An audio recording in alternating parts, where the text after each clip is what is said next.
पतिं सुरगुरुं वन्दे जगत्कारणं वन्दे पन्नगभूषणं मृगधरं वन्दे पशूनां पतिं वन्दे सूर्यशशाङ्कवहिनयनं वन्दे मुकुन्दप्रियं वन्दे भक्तजनाश्रयं च वरदं वन्दे शिवं शङ्करम् ॐ मृत्युञ्जयाय रुद्राय नीलकण्ठाय शम्भवे अमृतेशाय शर्वाय महादेवाय ते नमः।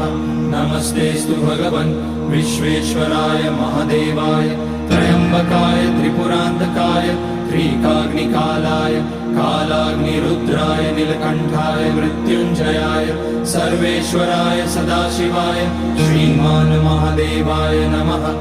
ॐ नमः शम्भवाय च मयोभवाय च नमः शङ्कराय च मयस्कराय